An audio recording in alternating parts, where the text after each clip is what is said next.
Welcome, everyone, to episode 305 of Just Joshing. I'm your host, Joshua Pentelaresco. I write stuff in podcast 2. This is kind of a special one.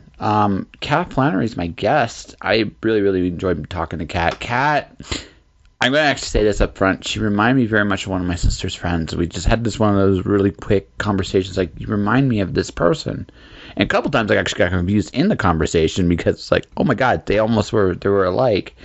But Kat's awesome. Like, just to see what she's achieved on Amazon, just her hard work in books is something to be respected. She has earned everything in her success, and she's done an incredible amount of good writing, good publicity. She conducts herself in a way that's very genuine, and I wish more authors were like her. So, Kat, if you're listening to this, that was the impression you made. I really like you. I hope I get another chance to chat with you sometime down the road.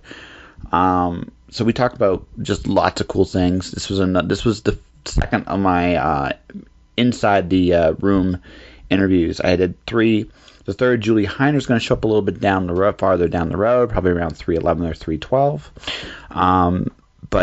Yeah, I had a blast with this conversation, and I think you guys will too. This is interesting because this is one of 4 interviews I'm doing right now. 4 episodes. Pardon me. 4 episodes I've done back to back. I'm literally in my last week in this house, this apartment. I may have a place lined up for BC. I've got my week up until November 10th pretty much mapped out, which is cool. But I'm hoping by the time these are out, I will have a place. I will have everything settled up. Things have worked out quite well so far, so I'm not really that terrified. More on that later, though. Let's get to our conversation, shall we? Think you have what it takes? Get your ass to Mars. Gaiatim is a simulation game in which you arrive on Mars ahead of the colonists about to settle into this new home. Until they arrive, you have to survive, facing limited resources and a brand new world filled with unexpected challenges. Can you establish what the colonists need to survive, or will Mars get the better of you? Gaiatim, the Dragon Edition, launches this November, courtesy of Indie Imprint on Steam and Windows. Check out indieimprint.com for more information. So the recorder is turned on. So, Kat, have you got anything incriminating you'd like to say and make it good? Oh gosh, jeez. I like to drink whiskey. That's probably not incriminating. No. No. Geez. See, not really. I swear a lot. So that could happen. Okay.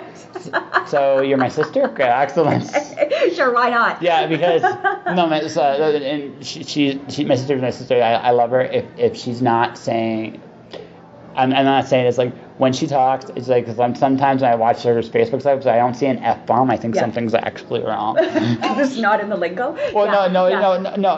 I actually, the thing I find too is just like really intelligent people do swear an awful lot. Well, hey, there you go. Yeah. Never heard that one before. I do. I swear like a sailor, right? It's just, I don't know. I've always done it, and you know what? Sometimes there's no better word than fuck. There isn't. It's very satisfying. It is, right? Like there's just no better word, and you can't hit it with anything else, and that's just the truth of it. You know?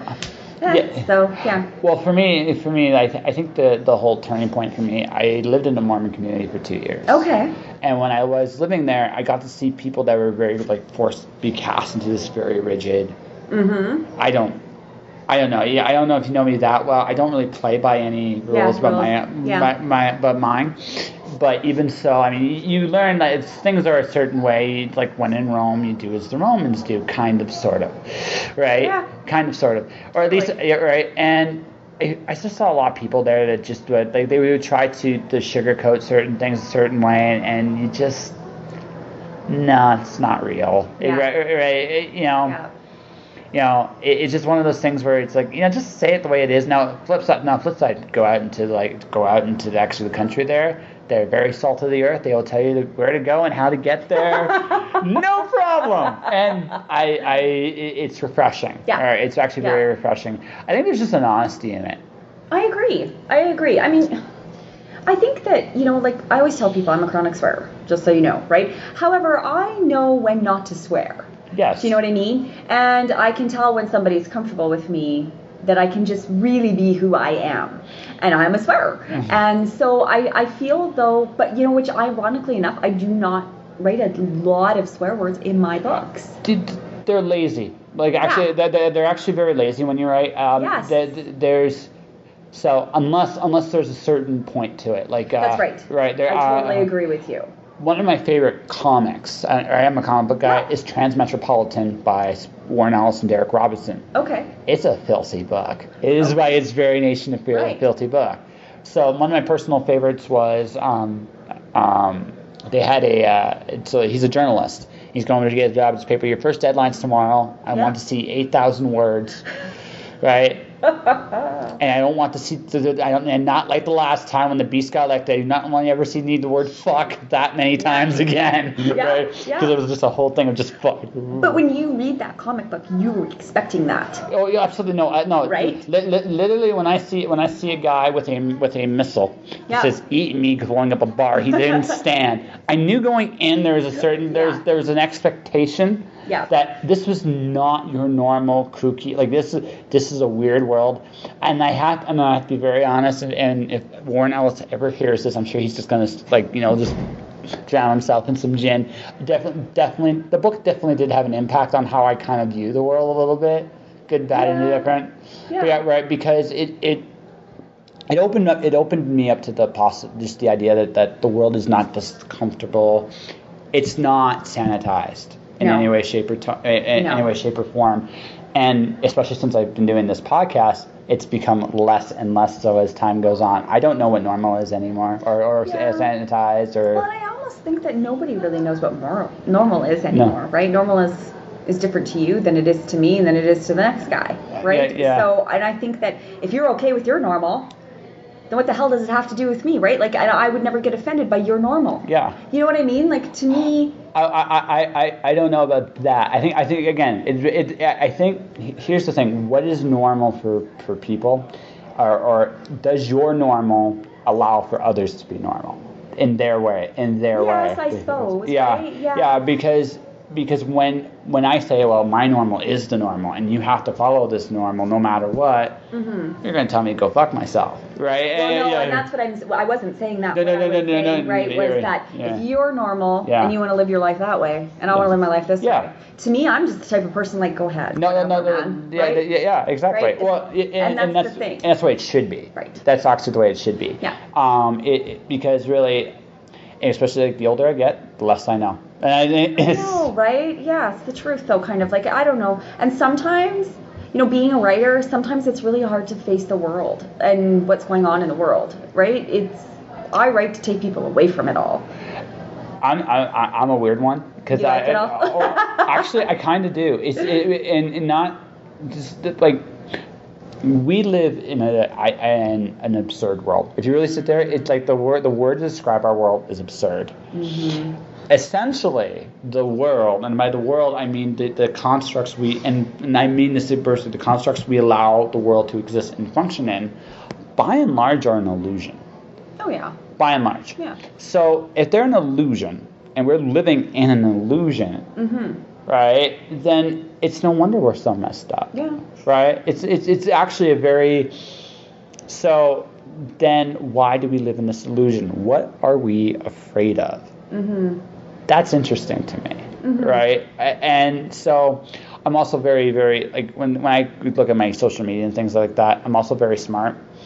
I recognize that the only thing is I said this outside, like Donald Trump is a fictional character on TV. I had that revelation after he got elected, actually. And I recognize that his only real power is, or anyone like that's only real power is the power of the influence of the medium they're projecting in. Right. So you only feed them if you respond to it. Mm-hmm. Mm-hmm. So if that's really the case, yes, there are some flaws with this thinking. There are some flaws with this thinking. But by and large, the parts where I'm outraged, the parts where I can control, right? I'm in complete control. Absolutely. Right. I mean, I'm in complete control because I'm not feeding this at all. I'm just doing my thing. Yeah. It's the people that are feeding into this that make this worse because what Exactly. happens, it's almost like I kind of think of it like if I'm the pinball, it's me avoiding the blinking parts. Yeah. Because if I'm getting angry, it's bing bing bing bing bing bing bing bing bing bing, But and that's it's what they want. absolutely. That's exactly what they want, right? Absolutely. Well, yeah, because if I'm angry, anger is important. I don't know if you've ever read my Facebook and how to describe my day job. I call it a sparkle muffin. Okay. Right, Yeah. right. And I know some people. I know Susie Vidori of all people just looks. Sometimes the things you say just make me just like shake my head because it's just like wow. But it's because I recognize like for me it's a day job, but it's not something I need to get stressed out over about ever because I don't have to carry it with me home. So everybody, I'm probably the least stressed guy at that job simply Right. because I show up, I go, what am I supposed to do? I do that job to the best of my ability most of the time, Yeah. and I go home. Exactly. And everything else that goes on, I simply can look at it, say sparkle, sparkle, which is just a very, very like a Zen way of just like dealing with the stress. And it's because what I'm actually doing is I'm not letting anything have a hold on me. I'm doing my own thing. Yes, exactly, completely. Yeah, you're controlling it. And I think that's really good and really smart. Yeah. Because, I mean, at the end of the day, so you're working for the man, Yes. and something goes wrong, how are you going to fix it? Exactly. It's not my job to fix it. It's not your job to fix it, right? If something goes, I've worked for the man, right? So, I mean, right now I work for myself, but Nice. I've worked for the man. And so I get it. And I get that making mistakes is a part of life. Absolutely. And there's nothing worse than having the man who doesn't understand that. Oh, I actually have a very interesting solution to that. Actually, when I get confronted for a mistake, did you do it? Yep. And are you sorry? Not really. No. So, and that's the thing. And I think that, people just make mistakes, right? And that's in every walk of life. Well, I'm on social media all the time. Like I just have to. It's part of my job, right? And, like how many times you scroll down and you're like, I didn't know that guy thought that way. But I don't think that way. I think, okay, he's having a bad day or whatever.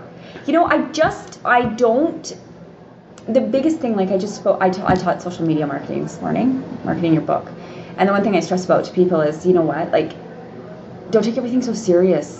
And don't, things that you see on social media and stuff, if it affects you, scroll past it. Don't comment. Don't get into that fight.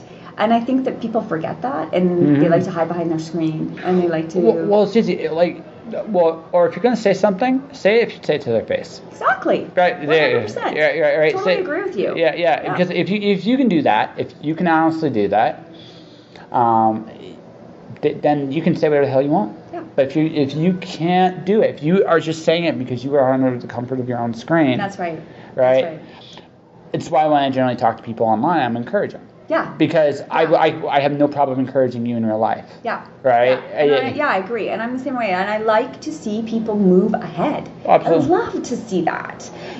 Like it gives me like this high, right? It's like sipping a glass of good whiskey. Yeah. And I love to see people get ahead. Well, I have a friend of mine, she's edited my work in the past. She just became a certified nurse. It's like awesome. Yeah, no, it was great. I'm happy because she saw this through all the way to the end. Through all the bumps and bruises she was going through personally, and I knew what she was going through there. Yeah. And I'm really happy for her, and I wish her well. And I'm curious where she's going to go next, so how she's going to use it, right? Because she just got her first official big job with it. That's wonderful. Yeah, so it's like her life's going to change in great ways, and I'm happy for her because that's it. I think a lot of the biggest misgivings about. I like to think I'm becoming successful just based on the fact that I just said this. Like, here's the weirdest thing I can honestly say is my podcast is in a video game. That's wicked. Yeah, it is. Good for you. Yeah. Awesome. I know.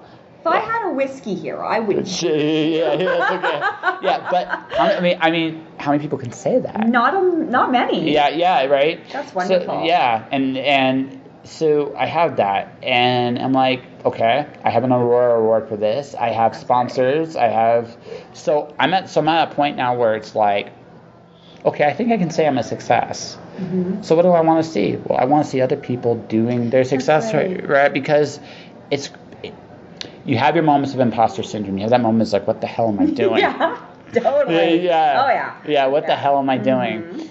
and you're like, well, I'm doing this. No, I'm crazy. I don't know what the fuck I'm doing, right? And Exactly. Yeah. so, like, but you those moments come and go, and now I understand now why successful people have egos. It's protection against that to some degree. It is and it is. I like when you said, that you become successful. I love hearing that. I love hearing that you can say that because when you are a creative person, whether you're doing podcasts or you're writing or whatever, it's very hard to admit to yourself, right? And I think that's because whether we want to or not, we hold ourselves against other people that are further, right? And I always strive and I always tell my students the same thing, like you compete with yourself, and I just stress that, right? I'm going to get ahead because I'm going to put that boundary on myself and I'm going to push myself to get there and I'm going to do that. But it's funny because what is your success, right? And everybody's success is different and everybody's leverage of what they want to be is different. And I just think it's wonderful that you've made all these accomplishments all on your own. Yeah. Right?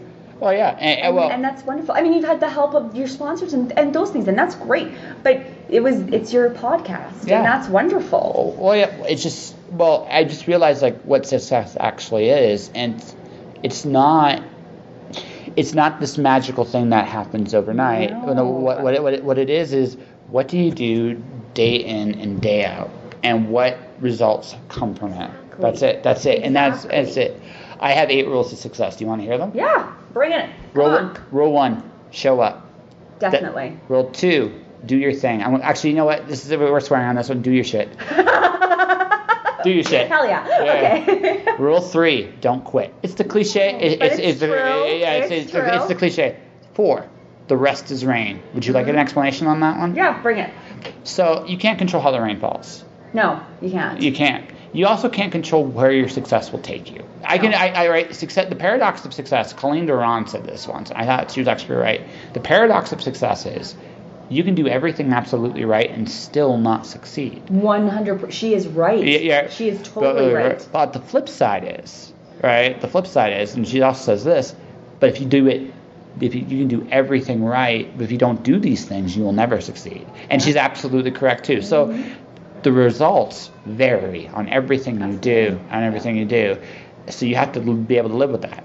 But if you do succeed, rule 5, get the fuck out of your own way. Yeah, that's key, isn't it? Son of a bitch. 1 and 5 are the 2 rules people break the most. Yeah. Right? It's true though. Yeah, 1 and 5. Because I won an Aurora. That's cool. Now what? Right? And that's right, and that's the question. I personally had a plan, and it's worked out surprisingly well so far. Yeah. Rule 6. What the heck is it? Oh, no excuses. Do you know one thing I've learned about people in general? They do, and every person, no matter what walk of life. No. People do exactly what they want to do. Always. It doesn't matter. Whether they ask for the advice or not? Is that what you're No. So, okay, for example, let's say I go to you, Kat, let's go have a beer. And you say, sure, let's go. You contact me 2 days later. Okay, when do you want to have that beer? And I don't answer you. Yeah. Well, I wanted to have that beer with you. Yeah. But then I got awkward. So what desire am I letting myself rule by?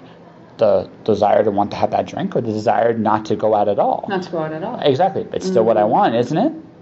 Right? It's still exactly what I want. Now, sometimes this is all, like, again, shit happens too. Yeah. That's part of it. Yeah. But the thing is, but one thing I've learned about us, and every person on the planet, we all say at points we don't have time. We come up with a lot of excuses why we don't do things. The truth of the matter is, we might not have time right now, but we're going to have time eventually, right? We're going to have time eventually, right? So what happens is,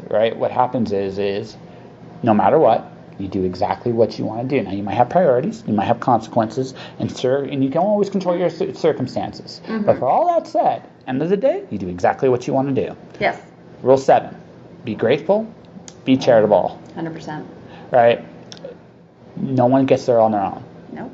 And your job is not only just to get to wherever you're going, but also help as many people along as you possibly. I agree with that. Yeah. I 100% support that, and I tell people that all the time. They need to give back. They have to. Rule 8, stay uncomfortable. And that's the rule, actually, I've been breaking it until very recently. Right? So the reason why you have to stay uncomfortable is you don't grow in comfortable places. In comfortable places, you stop. Yeah, I can see that. I'm always Wait, so why are you always uncomfortable? I think because I am an introvert, right?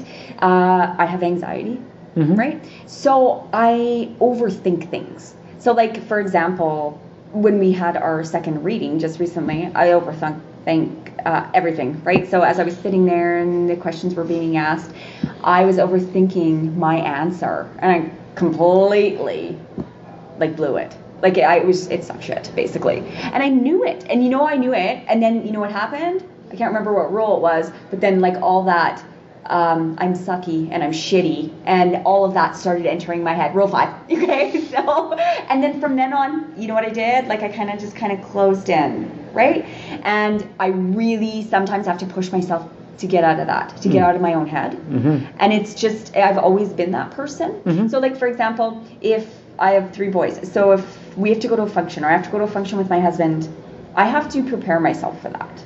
So when words collide, I had to prepare myself for that, right? To be around a lot of people and to talk to all these people. And I love it when I'm here. I absolutely love it. I love meeting everybody, and I love talking to everybody. But in my mind, gets the better of me, right? And in my mind, it's you're not good enough, and why are you there, and why are you going, and why is this, and blah, you're blah, an blah. imposter. Absolutely. Yes. Absolutely. So I totally understand that. And again, I've had that all my life, right? That's just been a part of what my anxiety has always been. So I've always just learned to deal with that. And I've had a small, close group of friends, and that, and I'm a homebody, right?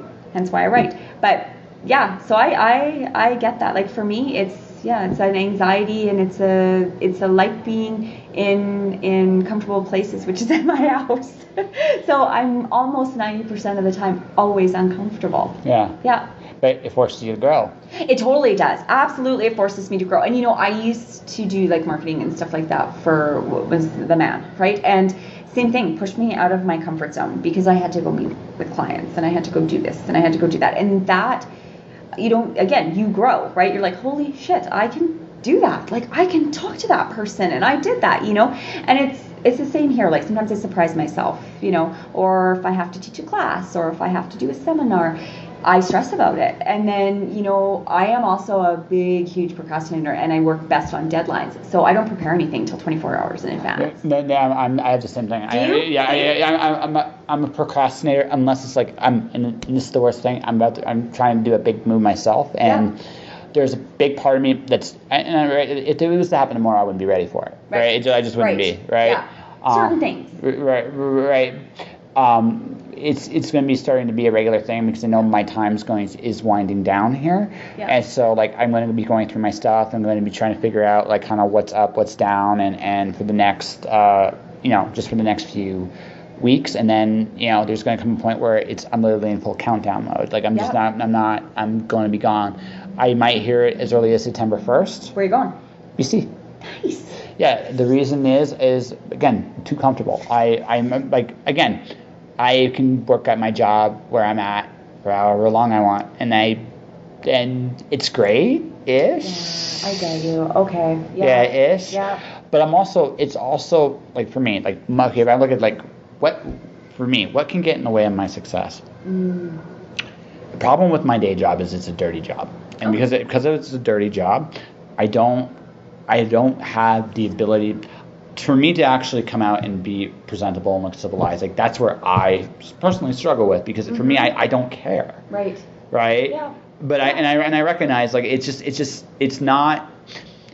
There was a bit of a self-worth thing about this, but there's also, it's just, for me, it's work. I would rather create. I would rather do anything else, right? So when I'm working in a place where, okay, especially for what we do, I have no problem being an extrovert. I'm an introvert too, but I have no problem being extroverted because I've been doing this. I've been doing this, right? Yeah. I need time to myself.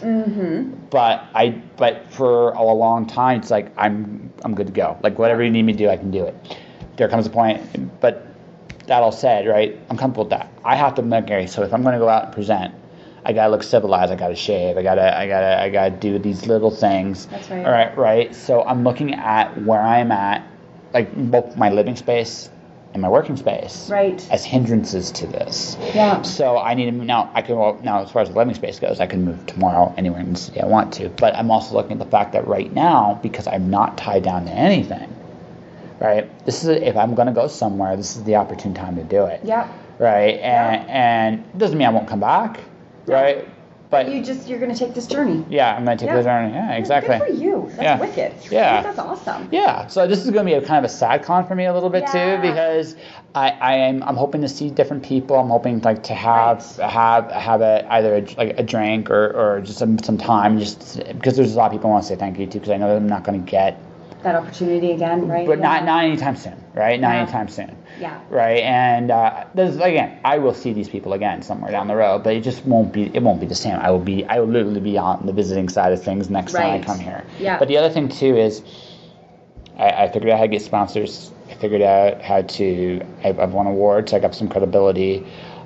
I've developed a skill set that I think that if I were to actually apply for certain kind of jobs now, they would probably, because if I could do it just with myself, imagine what I could do if I actually had a budget right. Well, you do. You amaze yourself, right? Like the things that you can do. Right? Yeah. And that's the truth of it. Like it does shock you when you sit and go, wow, I created that, or I did that. And then, hey, I'm going to go apply for this job, or I'm going to do this, and I can actually do this. And that's really good to hear. That's awesome. Yeah, and like I said, and the last thing too is just I can talk to people here, like, hey, listen, I'm in a video game. Hey, listen, my podcast is in a video game. Listen, I have a book about a unicorn that farts rainbows. I mean, I can talk about this stuff, right? right. I can talk about this stuff here, and people get it here. Yeah. But if I go to my day job, it's like there's no context for me to talk because it's like, I don't care about the job, so that I don't. Right? I can stress. Like, there are things that bother me sometimes, like that bother everybody else, but it's not the same thing because it's not where I get stressed. Yeah.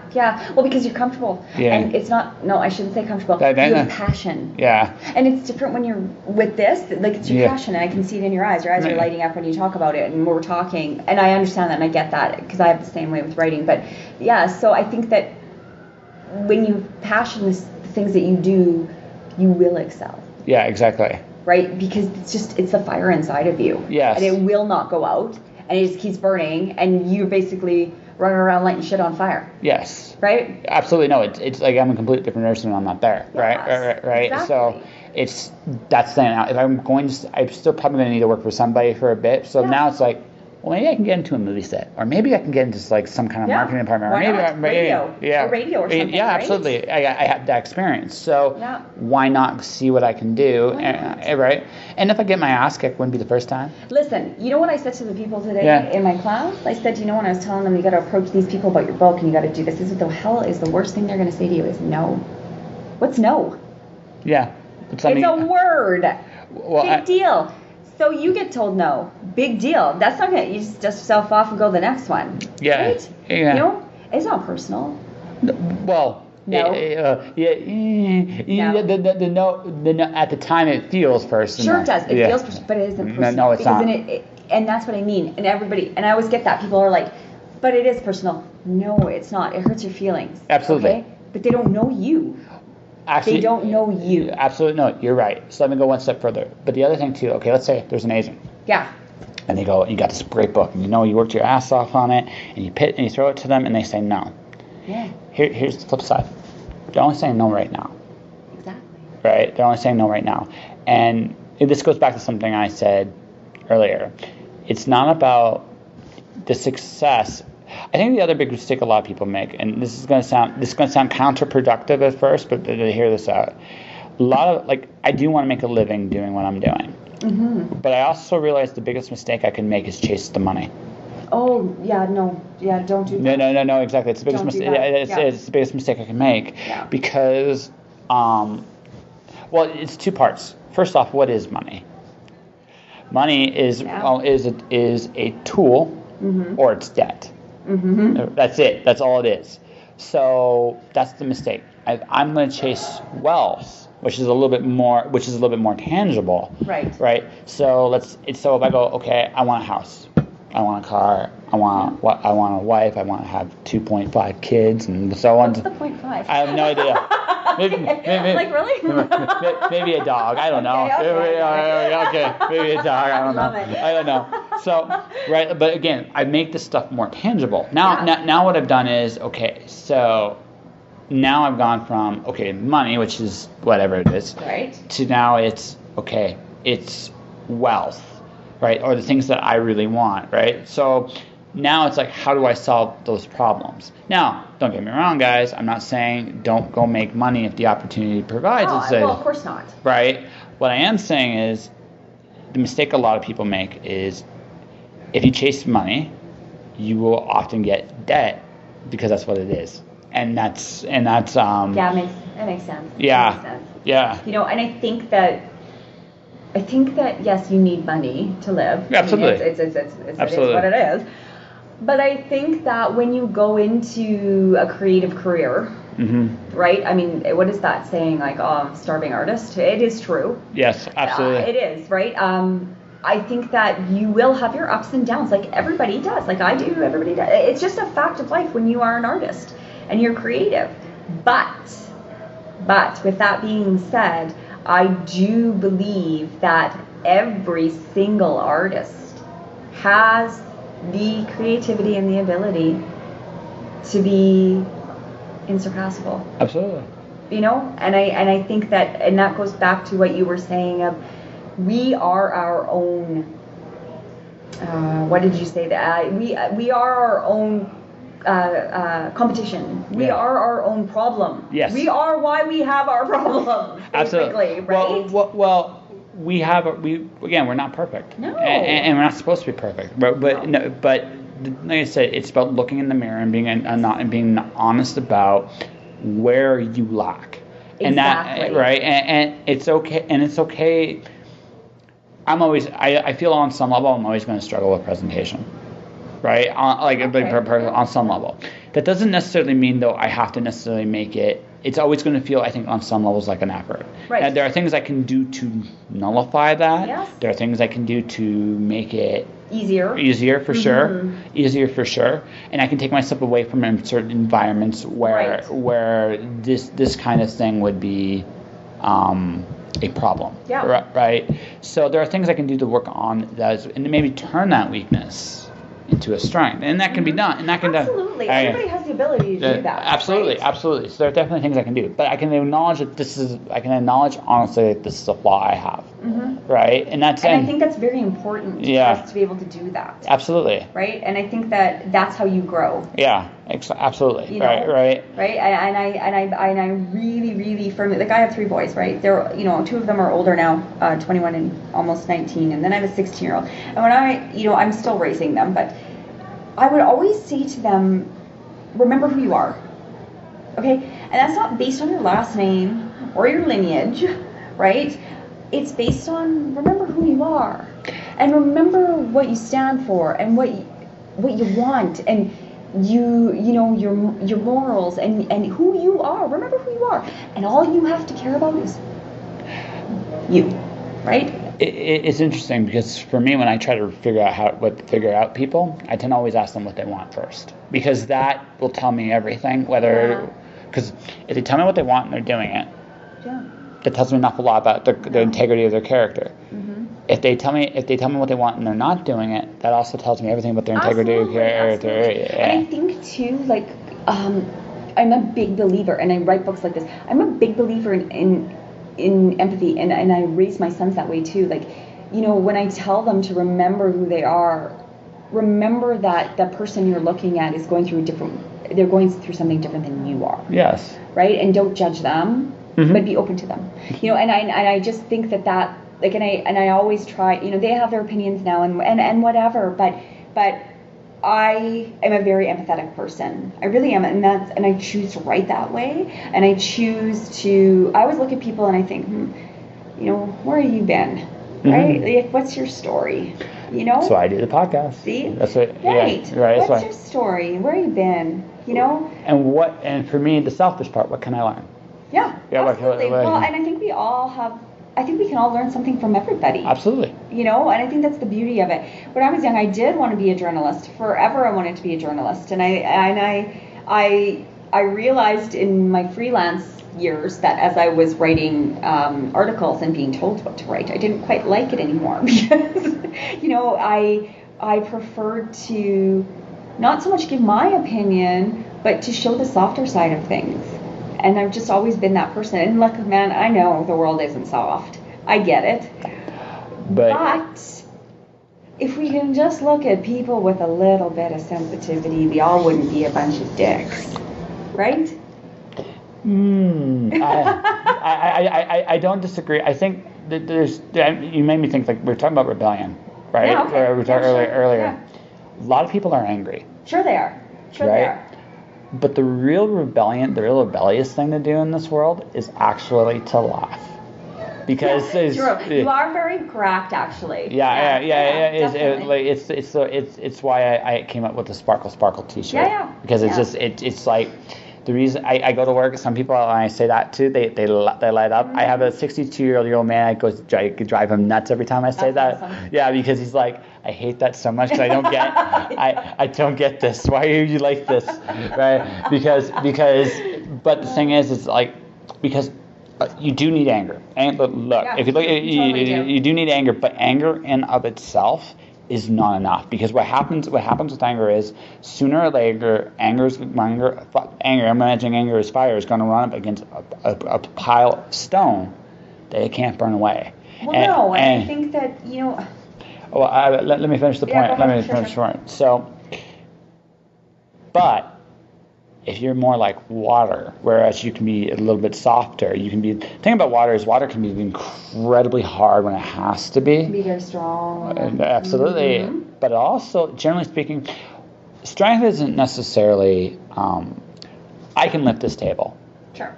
Probably lift it with you on it, right? Probably, right? That doesn't show me how strong I am. Here's how I measure my strength. Can I lift up with you on it and put it down gently? Because it's not the fact that I can lift it makes me strong. It's how can I control it. Mm-hmm. The true strength in this world is actually gentleness, because it's the hardest. It's the hardest thing. I totally agree with you. Actually, I really agree with that. Yeah. I do. And yeah, you said it perfectly. And like I said, and that's what I mean. Like it's. When I said it about people being angry all the time, it's anger fueled with no empathy. There's anger fueled with not wanting to see any aspect of anybody else's feelings or any other side. It's just anger. Yeah. And you see it all the time, right? And I think that, people just kind of need to be a little bit more chill.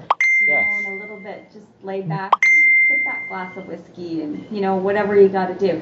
And that's how I live my life, right? Mm-hmm. That's how I am. And well, yeah, because the other thing too, it's usually it's not like you haven't seen darkness. We all at some point in our lives we come face to face with it. Sometimes early, sometimes late, sometimes whatever. Sooner or later we do. Yeah. And what I find is it can do one of two things. It can either harden you. Yes. Or it can soften you. Absolutely. And I find and again, there are points where you have to be hard. There is the one part about this industry that a lot of people don't talk about is negotiation, right? The negotiation, right? Yeah. Right. You have to be ruthless in that. Yes, you do, and you have to stand your ground, and you have to know your rights. Yeah, and what you're worth. Yeah. Exactly. Right. And that's very important. Yeah, and the thing about that is. So there has to be there's a point of ruthlessness. Absolutely. And so there it's not only required, right? It's necessary. It totally is. It totally is. And you are right. And I mean, darkness can come in any form. Yeah, absolutely. Right? It can come in any form. And that's the thing. And I think that you are 100% right. It will either make you hard or it will make you more empathetic. Yeah. Right? And usually a little bit of both. A little bit. Usually it makes you, like my brother passed away 4 years ago, and he had cancer, and like I had never really dealt with anything like that, and none of us really have. I mean, our grandparents and such, right? But I'd never really watched somebody die. No, that's hard. Okay, and like just seeing somebody that you are very close with fade is very difficult, and knowing that you have to go home every day and you have to put a smile on your face for your kids, and you have to go back to that hospital every day, and you have to sit with that person and cheer them up and talk to them, and you know in the back of your mind that they're going to die.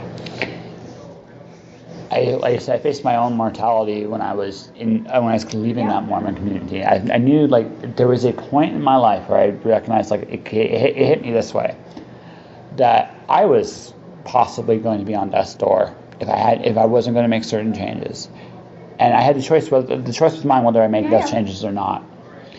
And I learned right then and there that one day I'm going to die. Mm-hmm. So for me, I know that day will come. It's harder. I've made my peace with that, and it makes it a little easier when I do see other people. It does make it a little bit, because I understand it's not necessarily in of itself. And this sounds really, they're like especially someone going through this. It's not in of itself a bad thing. No. Right. That's hard to hear, especially when it's someone you care about, because you do not want to see. The worst part is about something like that is it's slow. It's not quick. Well, it isn't. Right. And you're hopeless. Yeah. You are utterly like hopeless, right? There's nothing you can do, right? It's out of your hands. It's completely out of your hands watching that person fade. Yep. Right? I'm a religious person, right? So I leaned on God. That's how I got through it. But it did. I remember specifically thinking when it was all said and done, and after he had passed, thinking, like, holy shit, I'm strong, right? And I never thought I was. And I never thought that I could do that, and I could sit there day after day. And I loved him, and I still do, but I never thought that I could do that. Yeah. Well, it's, like I said, but you weren't doing it. You weren't just doing it for you were doing it for him. Absolutely. Right. Absolutely. Right. And the thing is you learn so much. Like even just being there, like and watching, palliative, watching other people, right? You learn, and it really gave me a whole different outlook. And now when I'm around, before when I would be around people who had lost somebody, I would never know what to say. I would never know what to say. And now it's not that I know what to say. It's almost that I know how they feel. You know how they feel, and also not much needs to be said. Exactly, and I know that. Yeah. I'm okay with that. Yeah, right? Exactly. You know what I mean? Yeah. Not much needs to be said. No. Yeah, if you want to say I'm sorry and give them a hug, that's it, and that's totally fine. Yeah, exactly. All right, it's totally fine. Exactly. So and like that's just like you said, going back to your saying about everybody's going to have dark times, and they are, and everybody's going to approach that. It's just how you deal with it. You deal with it. That's who you are, and that's who you, and like I said, going back to something I've learned. Yeah. All right, you do what you want at the end. You can choose to let that harden you, or you can choose to let that sob. Exactly. And don't get me wrong. We all have our breaking points, and we do. Yeah. Mm-hmm. You're going to break. That's just the way it is. That is heck yeah. Oh yeah, absolutely it is. No, definitely. Yeah. No, that's true. Yeah, I mean, like I said, it's you only have one life, right? Yeah. You only have one life. It's too short. It is. It's too short. So live it though. Absolutely. Right, live it. So we're gonna go to you here. So how are you living it at this point? Where are you pushing yourself to be extra to grow right now? Okay, let's go. What do you want? Business, personal? Go nuts. Okay. This is about what's relevant to you, not to me. Business. I enjoy my job. I love to write. I push myself though, and I'm gonna keep pushing myself. Right, I'm going to push myself to find another publisher, and I'm going to push myself to, maybe an agent. I don't know, but I'm always going to push myself to be better than what I was last year. Fair enough. Right, and that's just who I am, and that's my own self. Yeah. Right. I like I said, career-wise, I do social media marketing on the side for a couple other, for another company and stuff, and I love it. It takes me away from writing, and but still creative. Still creative, Yeah. exactly, right? So it's kind of like everything in the basket and stuff. I just finished a new book that I never thought I would be able to write. Awesome. And so that was really cool, and being able to push myself to do that was something that, I don't often pat myself on the back. I just don't. And so I really did this time. I thought, okay, good job. Right? Thank you. So and my boys, they're getting older, and so they don't need me as much anymore. Exactly. And that's a little bit of a life change for me, right? My husband works out of town, so I was their center. I was their world for a lot of their life. And so now I'm really enjoying watching them become young adults, and I'm really enjoying watching them get their careers going and things like that, right? Their serious relationships with their women and things like that. I just love it. I love being a part of their lives. And I love the quiet time too. Right? Quiet's nice. Quiet's nice. Yeah, quiet's nice. I get to go and do these things and travel more, and it's wonderful. And honestly, I have good friends and I have a good family, and I just couldn't really ask for anything more. I have phenomenal readers. Yeah. Phenomenal readers. Yeah. So then, what's coming up for you?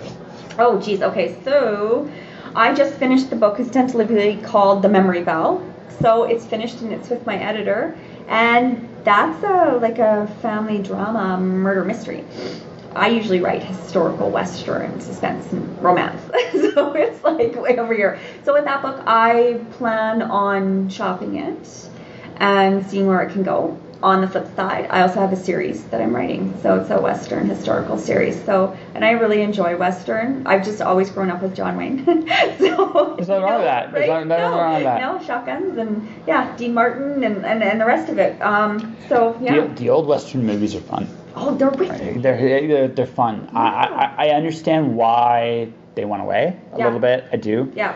I'm sad. I do think the interesting thing about the Western to me is that basic story you can actually apply in other genres, and it works magically. Totally. I love I love this again. One of my favorite Japanese stories, Seven Samurai. I loved they did the Seven Gunmen. The Magnificent Seven. That's a wicked movie. Yeah, it's based off the Seven Samurai concept. Is it really? Yes. Oh, I didn't know that. It's one of my favorites. One of my favorites. Yeah, no, it's Seven. Yeah, you read Seven Samurai. Okay. You go into that movie, you look at it. It's a little different, but not completely. It's actually still a lot I didn't know that. I had no idea. Yeah, no, it's that concept. No, that is the quintessential Western.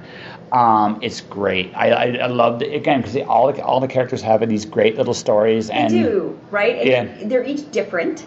Oh, that's the point. Like, they're all experts at what they do, and so whenever you see the Magnificent Seven come out, it's like, of course it works because it's a fantastic concept, right? It's totally fantastic. I just love it, and I love the original. The remake wasn't bad. No, the remake actually is fun. Yeah, it's fun. I just love the original. Yeah. The other really good Western I really enjoy is 3:10 to Yuma. It was okay. Yeah, I'm talking the old one, not the new one. Oh, I haven't seen the old one, so I didn't care for the new one. No, but my dad's a big Western junkie, so he has, I'm sure of it. The old one's better. Yeah. The old one, the new one isn't bad. Right. But the old one's better. But that's kind of the way it is. Yeah. Right? The original always surpasses, by far, the remake. Because remakes have here's the thing about remakes. They're trapped. There are certain expectations the audience have already got built into them, and you can, unless you can take those expectations and completely reimagine them. Yeah. Which most remakes don't have the balls to do. Mm-hmm. My least favorite remake of the last 10 years is The Karate Kid. I hate it so much. With you. Yeah, I hate it so much. And it's nothing to do with Jaden Smith. It's nothing to do. It's just the fact that it brought nothing to the table that the first one didn't have. And thing is, Pat Morita is awesome in that first movie, right? Phenomenal. And you know what? I just love the whole first movie. It touched on everything. It touched on the bullying and how he felt like crap, and then how he got his confidence back because he learned how to do. Well, it cannot be understated. Reese. Reese cannot be understated how important he was in that movie. He needed to be there. Yeah. It was because both Miyagi and him are the light and dark sides of karate. Absolutely. Right, and it was such an interesting meeting. The other thing too I really loved about that movie, you never doubted that Pat Morita was a badass, even though. Oh no, you knew not to mess with him. Yeah, right. You never doubted. No. You never doubted it. Mm-mm. And here's the best part: he almost did no physical action in the entire three. Until the last movie, he did almost none. You know what? And you're totally right. And I remember as a kid. Okay, I remember watching and remember the part where he actually did fight. Was that the third one?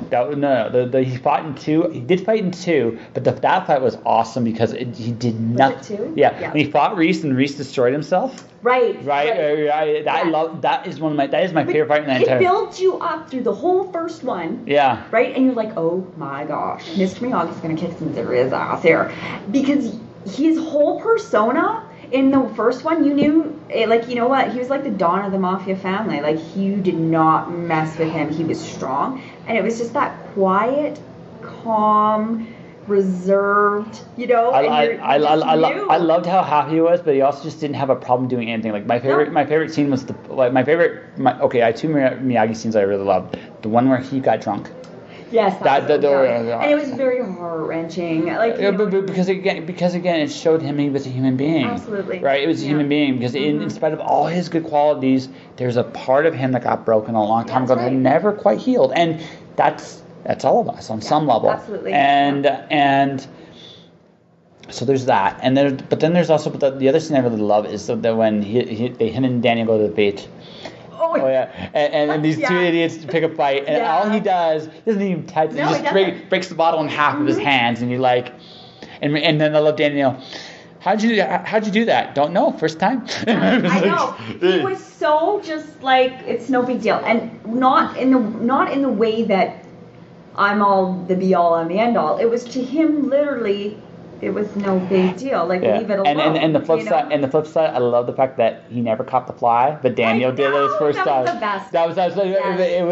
I think it encapsulated that is literally one of the best movies I think of the '80s. It was just so many things. It was wonderful. And you know what? I watched that movie. I can't tell you countless times, even with my own boys. Yeah. Like, and they loved it. Right? Well, yeah. The first, as far as I'm concerned, the first 2 movies are canon. Nothing else counts. And honestly, because the second one isn't as good as the first, but it's still really good. Yeah, it is very good. I agree with you. I do. The first one's still. The third. No one is. No one is. And then after that, all the other crap that came. Well, actually, there is one thing I love about the third. The villain in the third, the guy with the ponytail, he's good. He almost makes it worth it. Almost, but not quite. Not quite. Because the problem was after the second movie, there was nothing left to really say. Well, did you see that they are doing a comeback for the Karate Kid? You know, the Return of the Cobra Kai. I actually I love it because okay, so you're like me. You're like a junkie. You're gonna go see it, aren't you? Me too. I'm gonna be because Daniel's there. And Cobra Kai. I know. I love that it's Johnny because actually I love that it's actually Johnny. And I do too. Yeah, it's such a neat. It's like bringing a fun boogeyman because actually here's the thing, for all his flaws, Johnny wasn't a bad kid. No, he wasn't. He was a follower, and he was just doing what he was told to do. Yeah, absolutely. And that's the thing, and that's like again, like speaking in a writer's perspective, that's where you understand where they wrote this screenplay or this book, where you have empathy for the bad guy. Yeah, well, and you kind of felt for him, like you knew that he was. Actually, the thing was, he wasn't the real bad guy. But he wasn't. But he was also kind of a dick. Well, no, right? I think here's the line on that one. Johnny was the antagonist. Yes, totally. Reese was the villain. Yeah, Reese was the villain. Yeah. And there was a difference between them because the part that really got there is when he got to the semifinals. He could have let Johnny's friend fight him. Yep. Right. Yep. And honestly, Johnny's friend might have beat him. Could have. Yep. Totally could have. Might have beat him. Yeah. But instead of going that route, the Reese goes break him. Yeah. All right. Although I do love the scene. I do love the scene in the back because this is one of the ones where I was like, okay, this is cool. It's like I just wanted a chance to fight. And the last match, Daniel could have lost it. He totally could have. Yeah, he could have. And you're built to believe that too. Like you know, it could have happened. Well, not only it could have happened, it would have been okay if it had happened because it was not. For Daniel, it was not about the win. It was about respect. Again, it was about respect. That's why he got back on there. It wasn't about the title. It was about the fact that He just wanted a crack at this guy. Yep. Just not to win, but to prove that he can fight on his own. Yep. Because the thing is, he beat everybody else, number one. Yes. Number two, he got there. He earned that right. He earned that right. And to have it taken away like that was totally unfair, right? And that's why Reese is the villain in that story. Right. That's why Reese is the villain. Yep. And that's why Johnny's the antagonist. Totally. Yeah. Absolutely. Both terrible, but Johnny. But you feel a little bit. You have empathy for Johnny where you don't have any for Reese. No, Reese deserved. He's getting his ass kicked in the second totally movie. Did. Yeah, totally did, and it was wicked. So we're both karate. We're both original Karate Kid junkies. Yes, Exactly. So Miss Kat, I do think we have an interview here. Do you think so? Yeah, it was great. Yeah, I think we did good. Okay, I think so. Okay, yeah. So. Well, you kind of plugged it already, but plug it again when your next book's coming out. I don't really have a date for the next book, for the one that I just finished, but the first book in the series that I'm doing probably be out, I'm going to say December. Okay, so plug that one. Plug how people can find you. Oh, okay, so it's Jake, and it's the first book in the Kelly series, and but it should be out, I'm hoping, if all things go well, December of 2019. Also, you can find me on Facebook, Kat Flannery author. You can find me on my website, www.katflannerybooks. And you can find me Twitter, Kat Flannery. Like, it's just Kat Flannery all over the place. You can find me. All right. On that note. This episode of Just Joshing is sponsored by Indie Imprint. Indie Imprint supports creators by creators. Whether you are writing a book or creating a video game, Indie Imprint works with its clients to produce, edit, and present their projects to the world. For more information, check out their website at www.indieimprint.com. And that was my conversation with Kat Flannery. It was awesome. And check out her work. Like I said, indie authors, this is one of these standards for being in publishing in terms of how to conduct yourself. I was very fortunate between her and Tracy Posey. I've got two of the best, and I was really happy to have you guys both on my show. Kat, you're amazing. You're humble. You're awesome. I am looking forward to some kind of whiskey party involving you and probably Tim Reynolds somewhere down the road. But honestly, truthfully, it was a pleasure meeting you. Before I go, to get your Ask Your Mars orders are in this week as the game is releasing. The Dragon Edition is out. You should definitely check that out. It will be available Halloween this Thursday. So I can't wait to tell the world about it. But that, for now, will do it for this episode of Just Joshing. If you want to support the podcast, you can do so in a number of different ways. You can subscribe to the podcast. I'm on iTunes, Google Play, Spotify, Podomatic. Lots of great episodes there. Leave a review, share, comment. Just pass the word. I'm really, really proud of this podcast, and I think you will enjoy listening to previous episodes and this episode, of course, naturally. My sponsor is indieimprint.com. Like I said, Get Your Ass to Mars is out October 31st. Get your orders in. Hopefully, if you're a gamer, you love good science fiction simulation, this is for you. This will be an amazing experience for you. It's an awesome game. I've played it myself. It's really cool. Outside of that, my YouTube channel is Joshua Penteloresco. My Twitter and Instagram is at jpenteloresco. Come say hi. My books, Watch the Storm Dance and Wandering God, are available at mirrorworldpublishing.com. Stay inspired. Thanks for listening, and I'll talk to you guys again. Josh.